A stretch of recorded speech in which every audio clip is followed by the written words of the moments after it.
Good morning everyone. Welcome back to our online classes. तो आज बेटा हम बात करेंगे बायोटेक्नोलॉजी प्रिंसिपल्स एंड प्रोसेसेस के अंदर।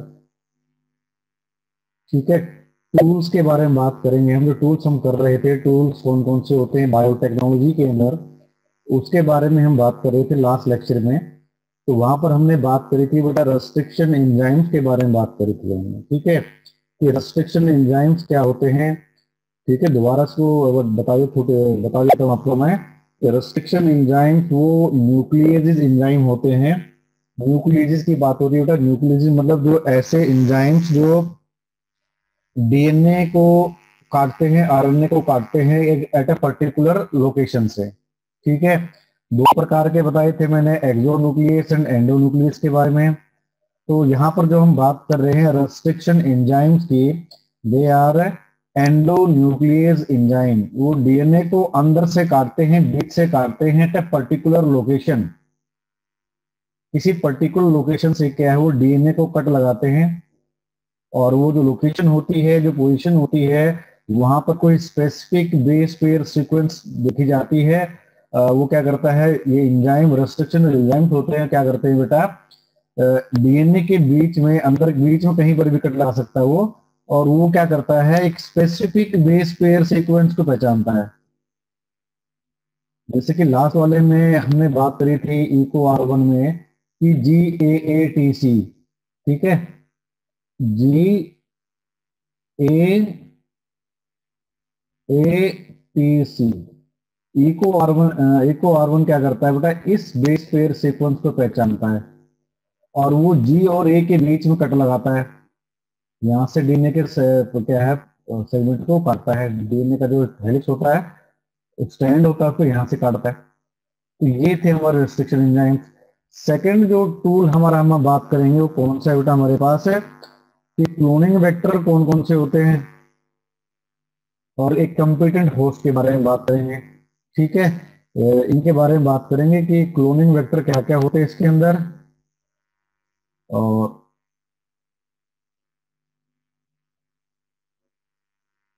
एक मिनट होल्ड करना है बेटा। ठीक है, तो क्लोनिंग वेक्टर्स के बारे में बात करेंगे और बात करेंगे किसके बारे में, कंपेरेंट होस्ट के बारे में। ठीक है, तो अब हम बात करते हैं सबसे पहले कि हमने रेस्ट्रिक्शन एंजाइम्स की मदद से क्या किया बेटा, उनको तोड़ लिया हमने। उनके क्या कर दिए, छोटे पार्ट्स में क्या है, डीएनए को डिवाइड कर दिया। जो डीएनए हमने लिया था उनको हमने क्या कर दिया बेटा, तोड़ दिया इनटू डिफरेंट फ्रेगमेंट्स। अब बारी आती है इन फ्रेगमेंट्स को निकालने की। ठीक है, इन बारी आती है, इन जो डीएनए के फ्रेगमेंट हमने किए हैं, इन डीएनए के फ्रेगमेंट को वहां से निकालने की, जो हमारा जो वो डीएनए जिसकी हमें रिक्वायरमेंट है, डीएनए का वो पार्ट जिसकी हमें रिक्वायरमेंट है, जिसको हमने डालना है। ठीक है, होस्ट के अंदर। ठीक है, होस्ट के अंदर डालना, बैक्टीरिया में डालना है हमने, वो डीएनए निकालना है। और उसको हमने फिर क्या करना है बेटा, जोड़ना है किसके साथ, एक वेक्टर डीएनए के साथ। किसके साथ है, वेक्टर डीएनए के साथ हमने जोड़ना है। तो अब बारी आती है इस मेथड के बाद, यानी कि रेस्ट्रिक्शन एंजाइम्स को यूज करने के बाद जो हमने डीएनए के फ्रेगमेंट्स किए थे, इनको निकालने की। तो ये जो निकालने का तरीका होता है बेटा, किसके द्वारा किया जाता है, जेल इलेक्ट्रोफोरेसिस के द्वारा किया जाता है। ठीक है, जेल इलेक्ट्रोफोरेसिस एक प्रोसेस है जिसके थ्रू क्या करते हैं, हम डीएनए के पार्टिकल्स को, डीएनए के फ्रेगमेंट्स को क्या करते हैं, सेपरेट आउट करते हैं। जेल मतलब एक प्रकार की जेल होती है। ठीक है, तो उसके बारे में बात करेंगे कि कौन कौन से जेल हम यूज करते हैं इसके अंदर। और ये इलेक्ट्रोफोरेसिस बता रहा है, इलेक्ट्रो मतलब with the help of electricity. ठीक है, इलेक्ट्रिसिटी की मदद से क्या करेंगे, हम फ्रेगमेंट्स को हम सेपरेट करेंगे। ठीक है, हम फ्रेगमेंट्स को क्या करेंगे बेटा, हम सेपरेट करेंगे, वही कहलाता है जेल इलेक्ट्रोफोरेसिस। ठीक है, तो इसमें बेसिकली होता है क्या है, एक कंटेनर होता है जिसमें क्या है, जेल को डाला जाता है। और जेल के अंदर साथ साथ ही उसके अंदर क्या डाला जाता है, कंटेनर के अंदर एक आपका जो कलर प्रोड्यूसिंग सब्सटेंस। ठीक है, कलर प्रोड्यूसिंग सब्सटेंस को डाला जाता है उसके अंदर, ताकि जो हमारा जो फ्रेगमेंट्स हैं वो अल्ट्रावायलेट रेस के अंदर क्या साफ साफ कलर्ड, मतलब कलर्ड फॉर्म में नजर आए। हमें पता चल सके कि हमारे डीएनए फ्रेगमेंट कौन कौन से हैं हमारा, और कौन सा डीएनए का फ्रेगमेंट हमें निकालना है। ठीक है, तो क्रोमोजेनिक सब्सटेंस होता है जिसके द्वारा उसको जेल के साथ मिक्स किया जाता है। जेल के साथ जेल डाला, फिर उसमें डाला कलर प्रोड्यूसिंग सब्सटेंस डाला, ठीक है। अब उसके बाद क्या करते हैं हम, जो हमारे डीएनए के फ्रेगमेंट्स हैं वो डाले जाते हैं इस कंटेनर के अंदर, और कंटेनर के अंदर काफी सारे क्या होते हैं, आपको क्या छेद आपको देखने को मिलते हैं, काफी सारे छेद आपको देखने को मिलते हैं। हर छेद में क्या हम सैंपल्स को डालते हैं, डीएनए के सैंपल्स को डालते हैं, ठीक है। जब इलेक्ट्रिसिटी पास करते हैं तो क्या होता है, जैसे कि हमें पता है कि जो डीएनए का जो होता है, डीएनए वो नेगेटिवली चार्ज होता है। कैसा होता है, नेगेटिवली चार्ज होता है, ठीक है।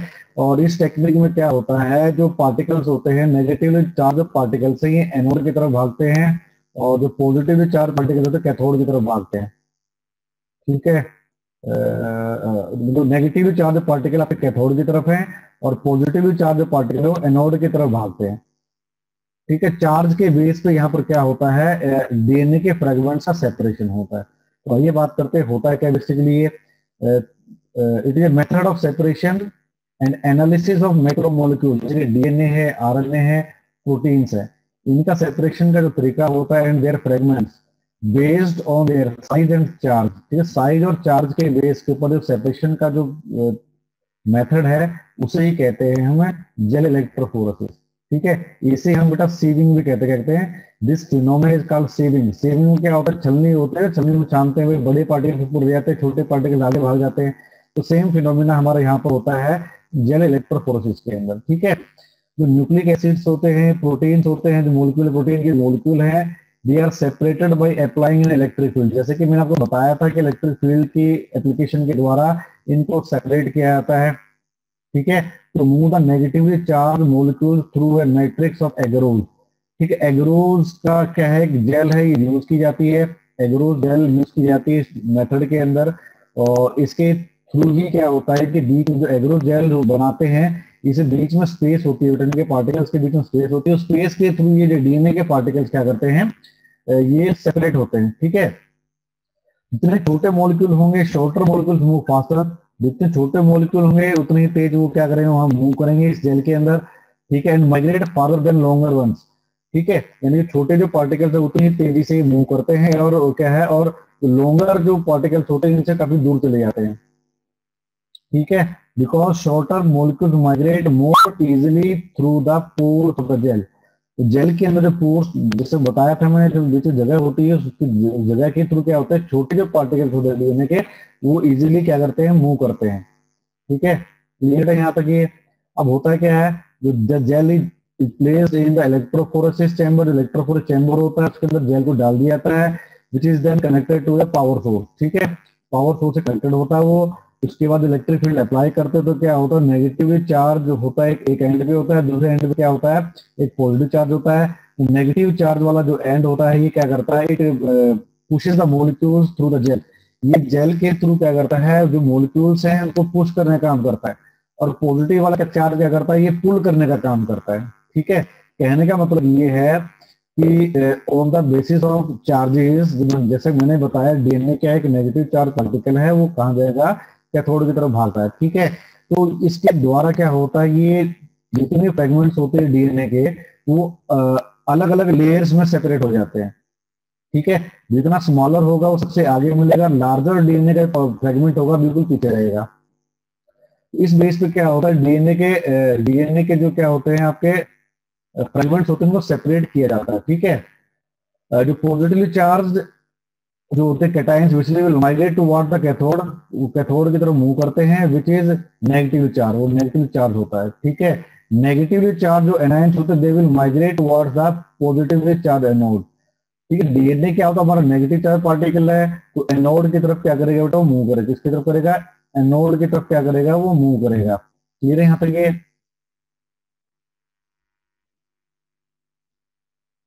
ठीक है।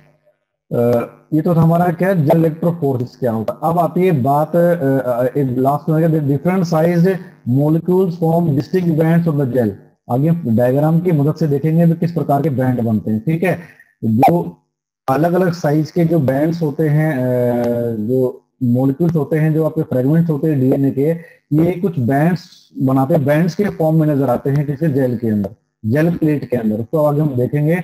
तो बेटा दो प्रकार की जेल यहाँ पर यूज की जाती है, agarose gel and polyacrylamide gel. ठीक है, जनरली क्या होती है, दो प्रकार की हम यूज करते हैं। आमतौर पर ज्यादातर हम एग्रोस जेल का इस्तेमाल किया जाता है इन द जेल इलेक्ट्रोफोरेसिस। ठीक है, पॉलीएक्राइल एमाइड जेल को भी यूज किया जाता है। ठीक है, जब इलेक्ट्रोफोरेसिस कंप्लीट हो जाती है, इस दौरान क्या होता है, जो मोलिक्यूल जो होते हैं डीएनए के या कोई भी आपके आरएनए है, चाहे प्रोटीन है, बेसिकली हम डीएनए की बात करेंगे, तो डीएनए के मोलिक्यूल होते हैं, दे गेट स्टेन्ड, वो स्टेन्ड हो जाते हैं। जैसे कि मैंने बताया था आपको, केमिकल डाला जाता है जो स्टेनिंग का काम करता है कि उसको डीएनए को, और वो है क्या, वो है इथिडियम ब्रोमाइड। ये पॉइंट हमारे यहाँ से निकल कर आता है कि ऐसा कौन सा हम स्टेन डालते हैं, ऐसा कौन सा केमिकल कंपाउंड डालते हैं जेल इलेक्ट्रोफोरेसिस में जो डीएनए को स्टेन करने का काम करता है। डीएनए को स्टेन करने का काम करता है, कौन सा भाई, इथिडियम ब्रोमाइड होता है। इसको याद कर लेना यहीं पर, इथिडियम ब्रोमाइड।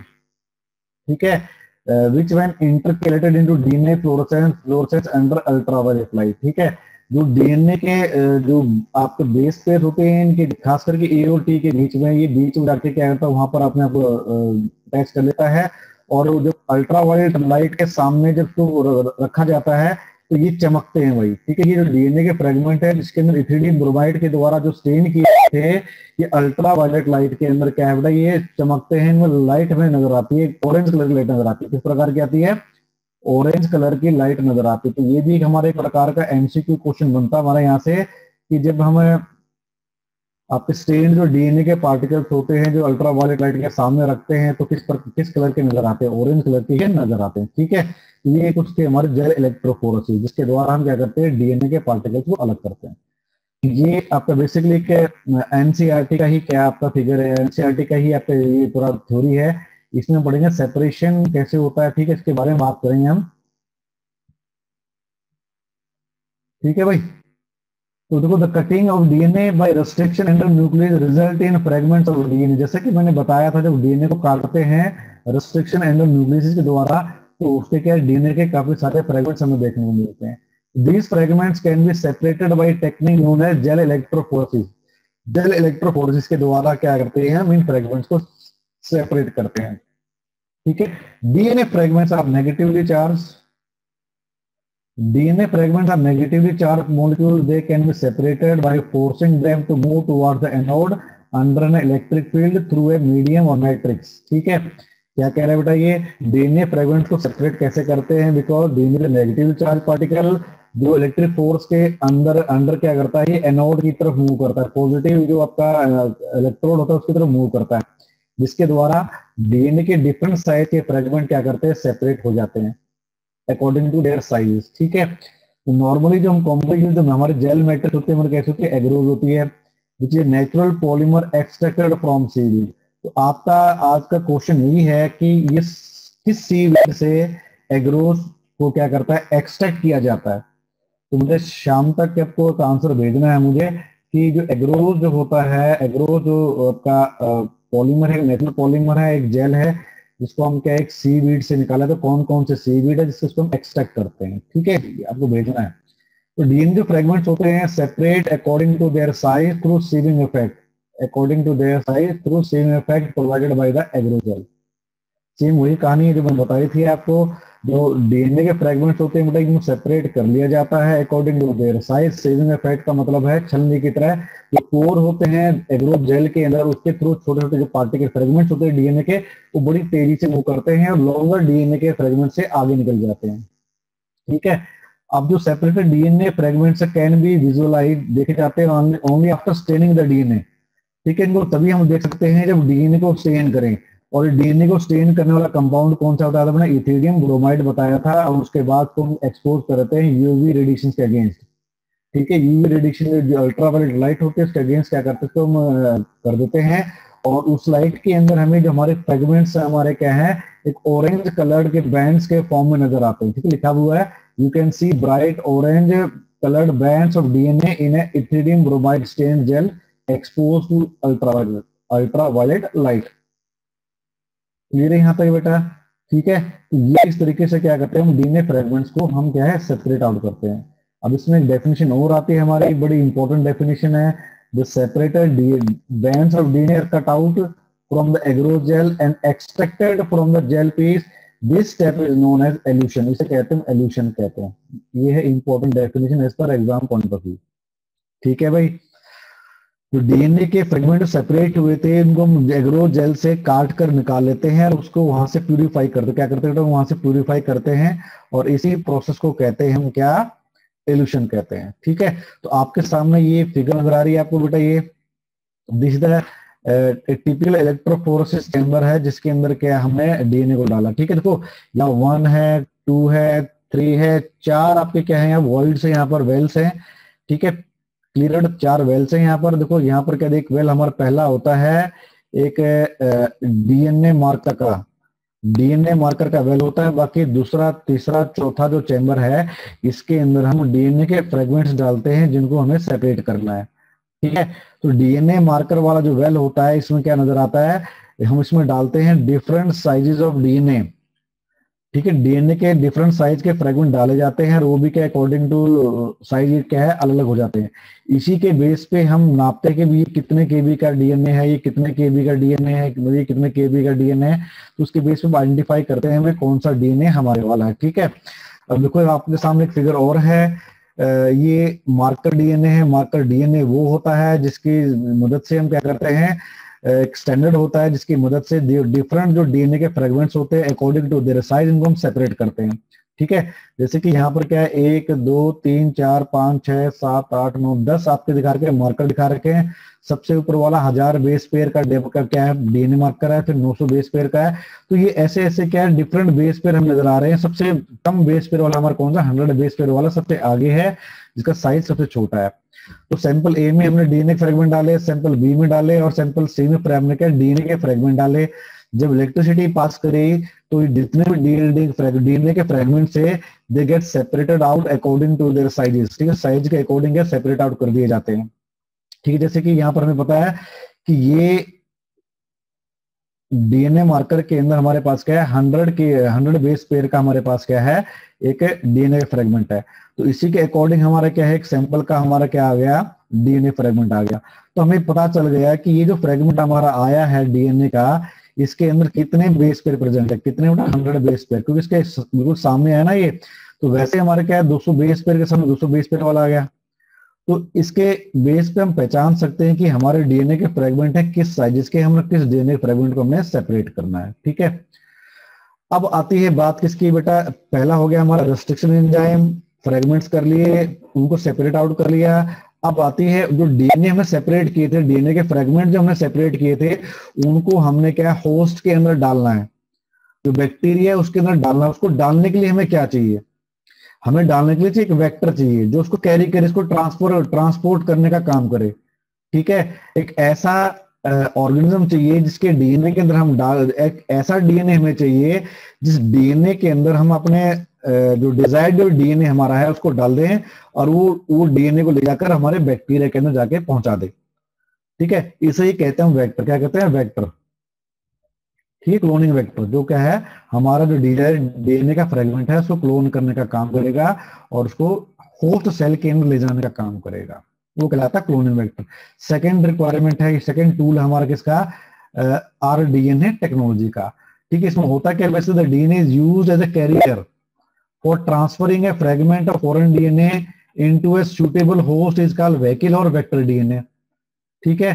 तो ऐसा डीएनए जो हमारे फॉरेन जो डीएनए, जो एलियन जो डीएनए है, यानी कि जिस डीएनए को हमने डालना है उसे हम फॉरेन डीएनए कहते हैं और एलियन डीएनए भी कहते हैं. ऐसा डीएनए जो फॉरेन डीएनए को और एलियन डीएनए को ले जाने का काम करेगा और होस्ट के अंदर डाल देगा, वो डीएनए कहलाता है आपका वेहिकल और वेक्टर डीएनए. क्लियर है यहाँ तक बेटा ये. ठीक है. और ये डीएनए कौन सा बेटा, हमारा प्लाज्मिड वाला डीएनए. प्लाज्मिड है, बैक्टीरियोफेज है, वायरस आपका बैक्टीरियोफेज क्या है बेटा, वायरस है. बैक्टीरियोफेज का एक प्रकार का वायरस है. ठीक है. जो बैक्टीरिया को इन्फेक्ट करता है. तो ये क्या है बेटा आपके डीएनए, प्लाज्मिड का एक एक्स्ट्रा क्रोमोसोमल डीएनए होता है जो बैक्टीरिया के अंदर प्रेजेंट होता है. एक्स्ट्रा क्रोमोसोमल डीएनए जो बैक्टीरिया के अंदर प्रेजेंट होता है, ठीक है, उसे प्लाज्मिड कहते हैं हम। और एक ऐसा वायरस जो क्या है बैक्टीरिया को इन्फेक्ट करता है, उसे बैक्टीरियोफेज कहते हैं। ये दोनों के हमारे बेटा क्या है, जेनेटिक मटेरियल है, डीएनए है, जो फॉरेन डीएनए को और क्या नाम है वेक्टर के जो का एलियन डीएनए है उसको ले जाने का काम करता है इनटू द होस्ट डीएनए। इनके पास एबिलिटी होती है बैक्टीरियल सेल के अंदर रेप्लिकेट करने की, ठीक है। अब बात आती है कि क्लोनिंग वेक्टर में ऐसी क्या विशेषताएं होनी चाहिए जो उसको एक सुटेबल वेक्टर का काम करती है, ठीक है भाई। ये यहां से बोर्ड का क्वेश्चन बनता है, पूछा जाता है what are the different feature that are required to facilitate cloning into vector, ठीक है। वेक्टर के अंदर क्लोनिंग के लिए यानी जो आपका प्लाज्मिड है या जो बैक्टीरियोफेज है, इसके अंदर ऐसी कौन सी फीचर्स हैं, ऐसी कौन सी विशेषताएं होनी चाहिए जिसको एक सूटेबल क्या बनाती है, एक वेक्टर बनाती है, ले जाने के लिए कॉम्पिटेंट एक वेक्टर बनाती है, ठीक है। तो पहला ही फीचर क्या बेटा, origin of replication, Orai site होनी चाहिए उसके पास, क्या होनी चाहिए, ओराई साइट होनी चाहिए, ओरिजिन ऑफ रेप्लिकेशन, यानी कि उसके डीएनए में एक ऐसी साइट होनी चाहिए जहां से रेप्लिकेशन स्टार्ट होता है, जहां से रेप्लिकेशन स्टार्ट हो, ये साइट होनी जरूरी है।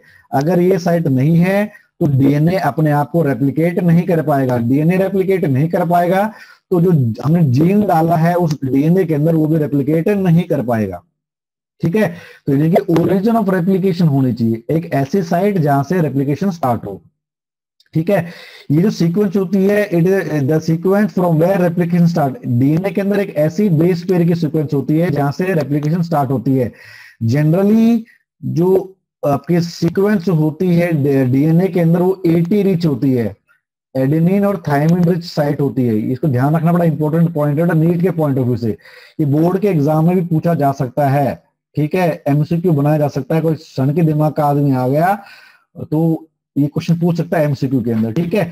यानी कि ओरिजिन रेप्लिकेशन जो साइट होती है डीएनए के अंदर जनरली वो किस बेस पेयर से रिच होती है, क्या होती है, 80 रिच रीजन होता है वो, ठीक है बेटा। यहां से अब क्या होता है, the vector requires an origin of replication so that it is able to multiply within the host cell.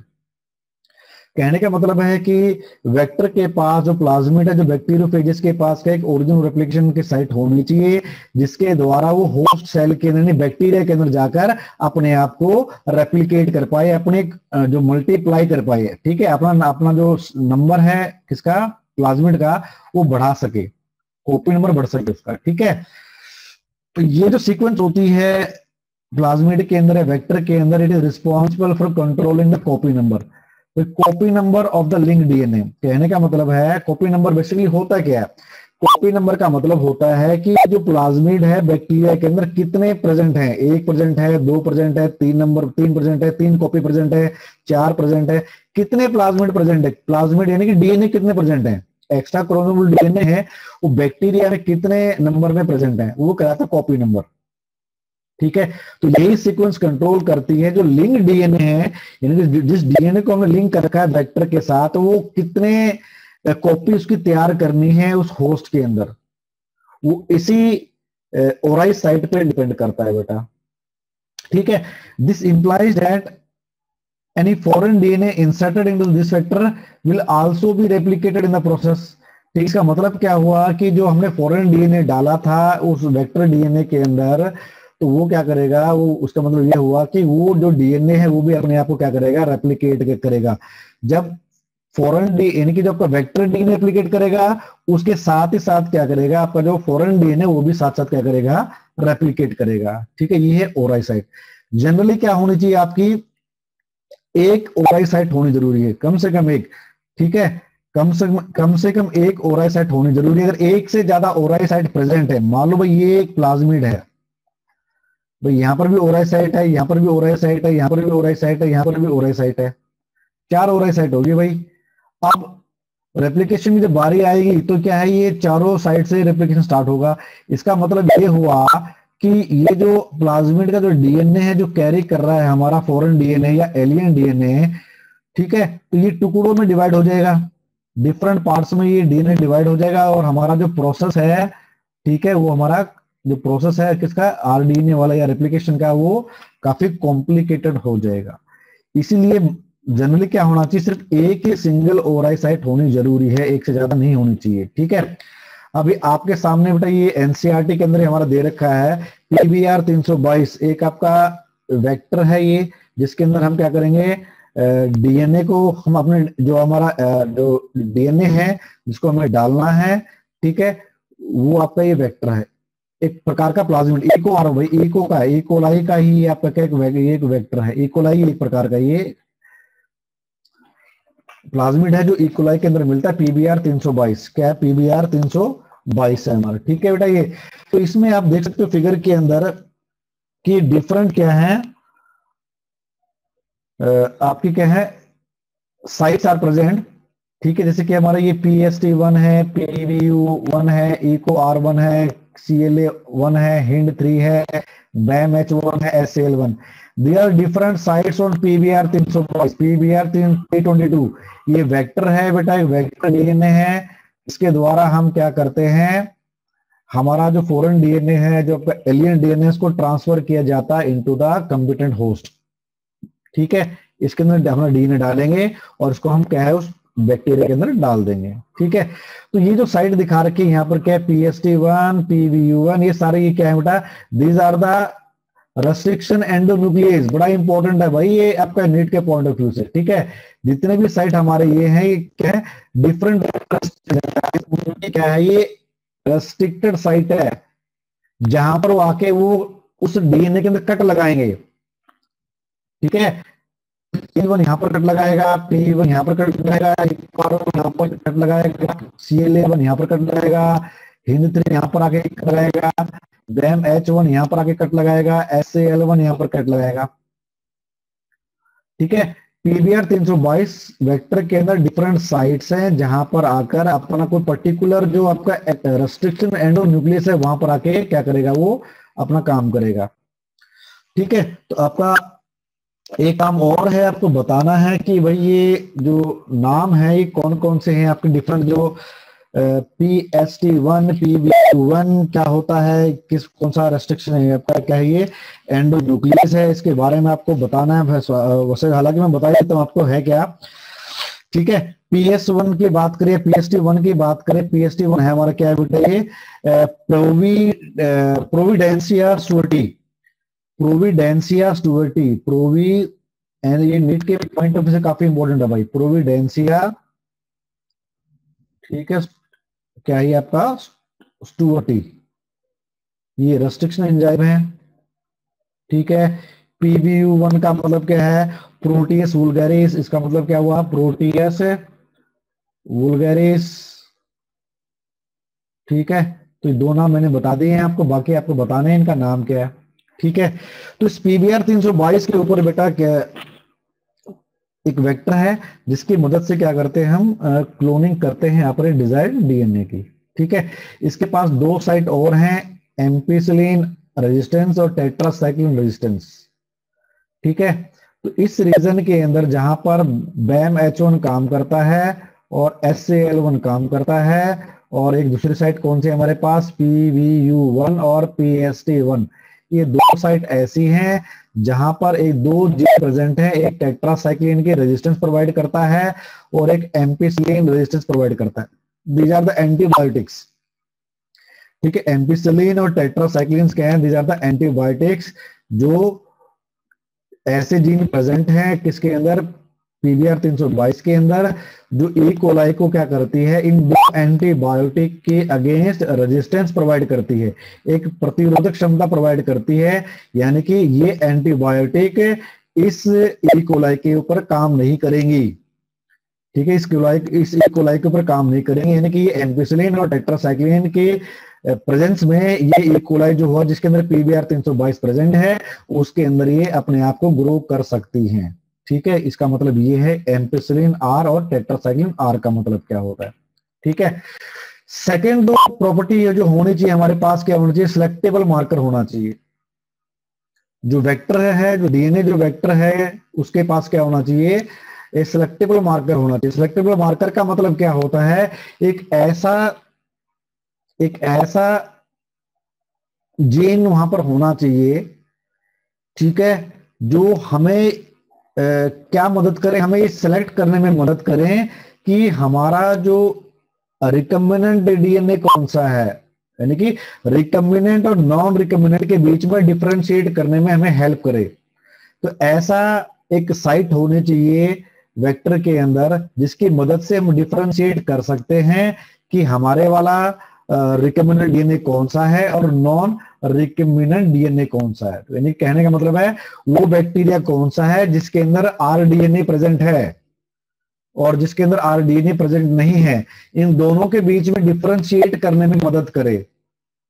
एक ऐसा एक मार्कर जीन होना चाहिए वेक्टर डीएनए के अंदर जिसकी मदद से हम डिफरेंशिएट कर सकते हैं। ठीक है, जनरली हम क्या करते हैं, ऐसे जीन्स को यूज करते हैं एज ए सिलेक्टिव मार्कर जहां पर क्या हो एंटीबायोटिक रेजिस्टेंस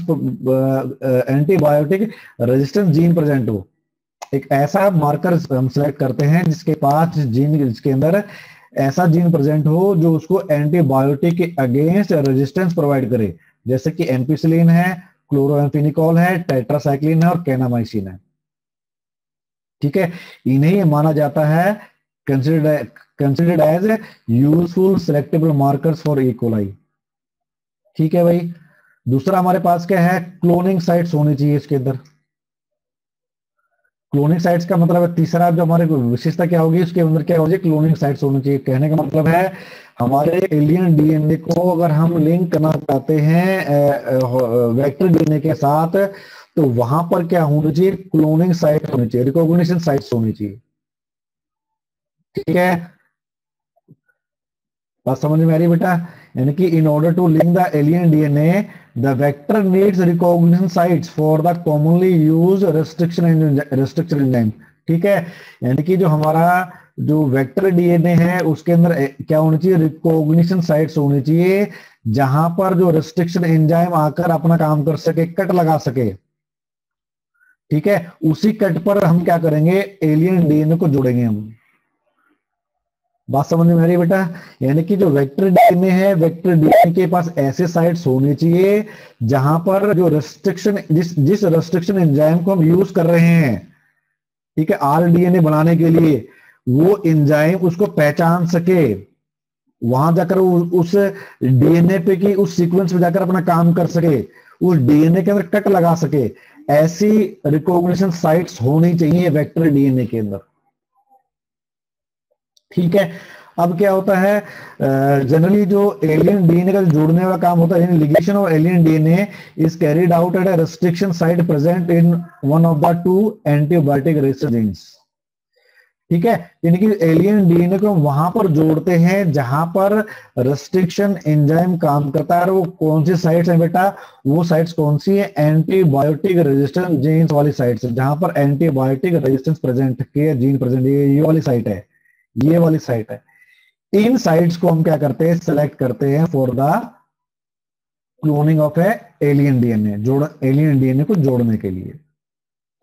ठीक है, फॉर एग्जांपल की बात करें, जो फॉरेन डीएनए को हम क्या करते हैं, जोड़ सकते हैं एट BAMH1 साइट के पास, जहां पर उसके पास क्या है, टेट्रासाइक्लिन रेजिस्टेंस जीन प्रेजेंट है। टेट्रासाइक्लिन जीन क्या है, रेजिस्टेंस का जीन प्रेजेंट है इन वेक्टर PBR322। तो वेक्टर PBR322 हमारा है इसकी BAMH1 साइट, यानी कि BAMH1 क्या हमारा एक रेस्ट्रिक्शन एंडोन्यूक्लियस एंजाइम है जो टेट्रासाइक्लिन रेजिस्टेंस जीन जहां पर प्रेजेंट है उसको क्या करता है, रिकॉग्नाइज करता है, वहां से उस जीन को काट के अलग कर देगा ये।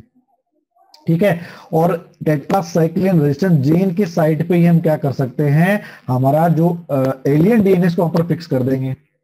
इसका मतलब ये हुआ कि जो ऐसा जीन जो PBR322 को टेट्रासाइक्लिन की रेजिस्टेंस प्रोवाइड कर रहा था, अगर उसको हम निकाल देंगे, इसका मतलब ये हुआ कि PBR322 जो है टेट्रासाइक्लिन की प्रेजेंस में ग्रो नहीं कर पाएगा, वो मर जाएगा।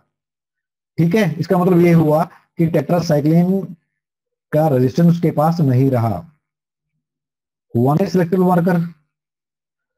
ऐसा वेक्टर PBR322 जिसकी टेट्रासाइक्लिन रेजिस्टेंस जीन को हटाकर हमने क्या डाल दिया, अपना एलियन डीएनए डाल दिया।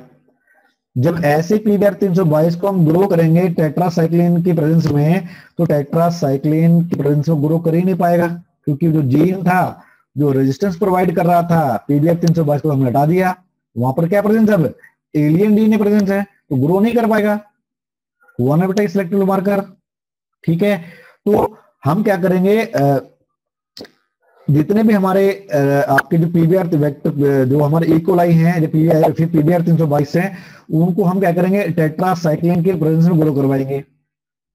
सिर्फ वही पीबीआर 322 या वही इकोलाई बैक्टीरिया ग्रो कर पाएंगे जिनके पास टेट्रासाइक्लिन के रेजिस्टेंस का जीन प्रेजेंट है। बाकी दूसरे जो आपके इकोलाई है जिनके पास टेट्रासाइक्लिन रेजिस्टेंस का जीन प्रेजेंट नहीं है, तो वो ग्रो नहीं कर पाएगा। तो इस बेस पर हम क्या कर सकते हैं, हम सेलेक्ट कर सकते हैं हमारा ट्रांसफॉर्मेंट और नॉन ट्रांसफॉर्मेंट के बीच में कि हमारे वाला इकोलाई कौन सा है और जो हमें इकोलाई डिस्कार्ड करना है वो इकोलाई कौन सा है। तो इसके बेस पे हम क्या कर सकते हैं, डिफरेंशिएट कर सकते हैं। और यही जो प्रोसेस है जिसके चलते जो आपका इकोलाई बैक्टीरिया है वो ग्रो नहीं कर पाता है due to the insertion of alien DNA, is known as insertional inactivation. उसे कहते हैं हम इंसर्शनल इनएक्टिवेशन, यानी कि हमने उसको इनएक्टिवेट कर दिया, उस डीएनए को हमने इनएक्टिवेट कर दिया bye inserting the foreign DNA against the tetracycline resistance. इसे कहते हैं इंसर्शनल इनएक्टिवेशन। ठीक है, ये आपकी जो डेफिनेशन है आपकी बड़ी इंपॉर्टेंट है as per the board point of view की इंसर्शनल इनएक्टिवेशन क्या होती है। The recombinant plasmid will lose tetracycline resistance due to insertion of foreign DNA. This is known as insertional inactivation. इसे ही कहते हैं insertional inactivation कहते हैं। Now it can be selected out from non-recombinant ones by plating the transformant on ampicillin containing medium. The transformants plasmid transfer growing on ampicillin containing medium are then transferred on a medium containing a tetracycline, ठीक है बेटा, containing tetracycline. The recombinants will grow in ampicillin containing medium but not that containing tetracycline. But non-recombinant will grow on a medium containing both the antibiotics. In this case, one antibiotic resistant gene helps in selecting the transformants. बात समझ में, वही बात जो मैं कह रहा हूं वही बात आ गई बेटा। हमने क्या किया, इनको हमने क्या करवाया, इनको इनकी प्लेटिंग करवाई, इनको ग्रो करवाया किसके अंदर, एम्पीसिलिन कंटेनिंग मीडियम के अंदर। एम्पीसिलिन कंटेनिंग मीडियम में तो ये ग्रो कर गए, दोनों ग्रो करेंगे, एक ग्रो कर जाएगा, ग्रो नहीं कर पाएगा। ठीक है, एम्पीसिलिन वाले में दोनों ग्रो कर जाएंगे क्योंकि दोनों के पास क्या एम्पीसिलिन की रेजिस्टेंस की जीन प्रेजेंट है। फिर हमने क्या किया, उनको ग्रो करवाया किसके अंदर, टेट्रा